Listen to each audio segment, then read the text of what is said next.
सुरक्षित ब्राउजिंग की आदतें और मेलिंग शिष्टाचार, secure browsing habits and mailing etiquettes. आपकी कंपनी का ईमेल निजी नहीं है। Your companies email is not private. यदि आप किसी कंपनी में काम कर रहे हैं तो संभावना है कि आपके ईमेल संदेशों की निगरानी की जा रही है। इसलिए केवल कंपनी उद्देश्यों के लिए ही आपकी कंपनी के ईमेल का उपयोग करें। अगर आपको निजी तौर पर ईमेल करने की आवश्यकता है तो आप अपना निजी ईमेल अकाउंट जीमेल या याहू इत्यादि पर बना सकते हैं। अपने ईमेल हस्ताक्षर का प्रयोग करें। Use a signature with your contact information. आपको अपना ईमेल हस्ताक्षर यानी ईमेल सिग्नेचर का उपयोग करना चाहिए, जिसका इस्तेमाल ईमेल भेजने और जवाब देने के दौरान किया जाता है।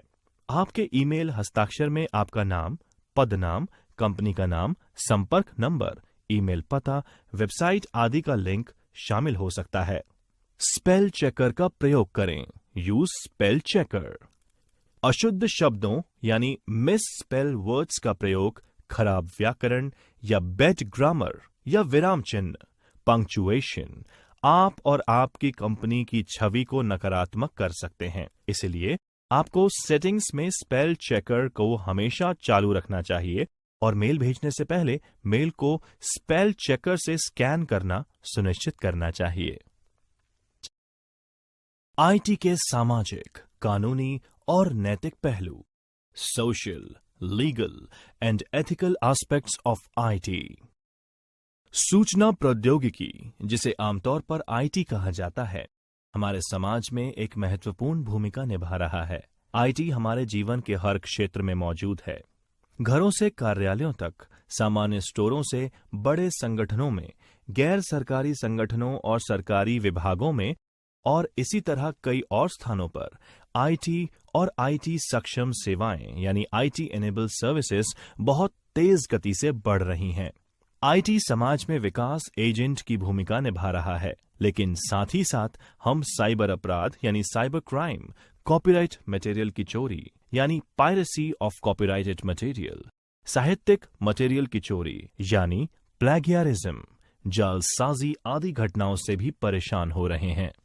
सोशल नेटवर्किंग के बढ़ते गहरे प्रभाव की वजह से जहां एक तरफ लोग अपने करीबी लोगों के साथ जुड़ते जा रहे हैं, वहीं दूसरी तरफ साइबर अपराधी यानी साइबर क्रिमिनल्स सामाजिक इंजीनियरिंग यानी सोशल इंजीनियरिंग के जरिए लोगों की कीमती जानकारी प्राप्त करके उन्हें नुकसान पहुंचाने की रणनीति तैयार कर रहे हैं। डिजिटल साक्षरता यानी डिजिटल लिटरेसी में वृद्धि के कारण हम साइबर अपराधों में भारी वृद्धि देख रहे हैं। हालांकि सरकार इन स्थितियों से निपटने के लिए अपने कानूनी ढांचे यानी लीगल फ्रेमवर्क में आवश्यक सुधार कर रही है एवं दिशा निर्देश बना रही है।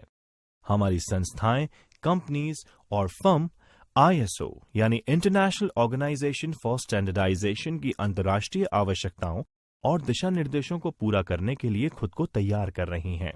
आईएसओ 27001 अंतर्राष्ट्रीय साइबर सुरक्षा मानदंड यानी इंटरनेशनल साइबर सिक्योरिटी स्टैंडर्ड है, जो एक सूचना सुरक्षा प्रबंधन प्रणाली यानी इंफॉर्मेशन सिक्योरिटी मैनेजमेंट सिस्टम की स्थापना, कार्यान्वयन, संचालन, निगरानी, समीक्षा, रखरखाव और सुधार के लिए एक मॉडल प्रदान करता है। भारत में आईटी के लिए कानूनी ढांचा, legal framework for IT in India. भारतीय आईटी अधिनियम 2000 यानी इंडियन आईटी एक्ट 2000। ये भारत में साइबर अपराध और इलेक्ट्रॉनिक कॉमर्स से संबंधित प्राथमिक कानून यानी प्राइमरी लॉ है। ये अधिनियम इलेक्ट्रॉनिक अभिलेखों और डिजिटल हस्ताक्षरों को मान्यता देकर इलेक्ट्रॉनिक प्रशासन के लिए कानूनी रूपरेखा यानी legal framework for electronic governance प्रदान करता है। ये साइबर अपराधों और उनके लिए निर्धारित दंड यानी पेनल्टीज भी परिभाषित करता है। धारा 65 सेक्शन 65 कंप्यूटर सोर्स कोड के साथ छेड़छाड़ यानी टैंपरिंग। धारा 66 हैकिंग और कंप्यूटर अपराध।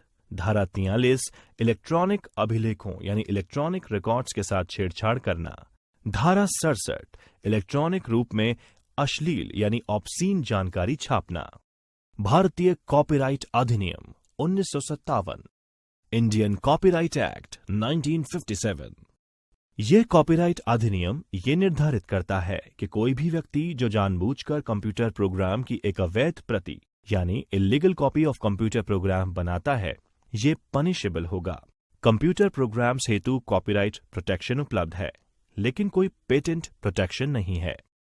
भारतीय दंड संहिता इंडियन पीनल कोड धारा 406 विश्वासघात का अपराध, धारा 420 धोखाधड़ी और बेईमानी, बोगस वेबसाइट, साइबर धोखाधड़ी, भारतीय संविदा अधिनियम 1872, इंडियन कॉन्ट्रैक्ट एक्ट 1872, कॉन्ट्रैक्ट के उल्लंघन, क्षति और अनुबंध के विशिष्ट प्रदर्शन के मामले में उपचार प्रदान करता है।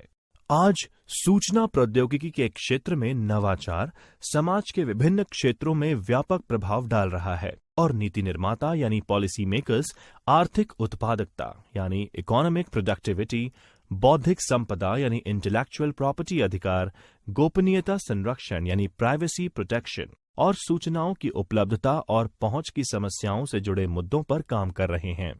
अभी किए जा रहे प्रयासों एवं हमारे द्वारा चुने गए विकल्पों के बाद में स्थायी परिणाम होंगे, लेकिन साथ ही उनके सामाजिक और आर्थिक प्रभावों यानी सोशल एंड इकोनॉमिक इम्पैक्ट्स पर ध्यान दिया जाना चाहिए।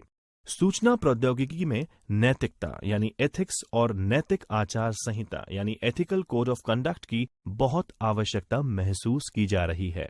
नैतिकता ये निर्धारित करती है कि एक व्यक्ति के लिए क्या अच्छा है, समाज के लिए क्या अच्छा है और इसके हिसाब से लोगों द्वारा किए जाने वाले कार्यों एवं कर्तव्यों को स्थापित करती है।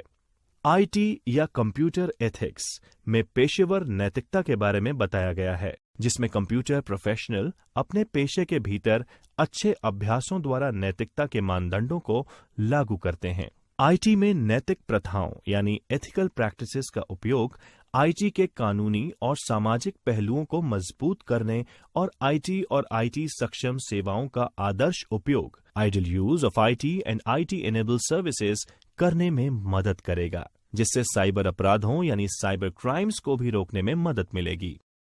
त्वरित समीक्षा: एक उचित ईमेल या प्रॉपर ईमेल लिखने के लिए किन बातों का ध्यान रखना चाहिए?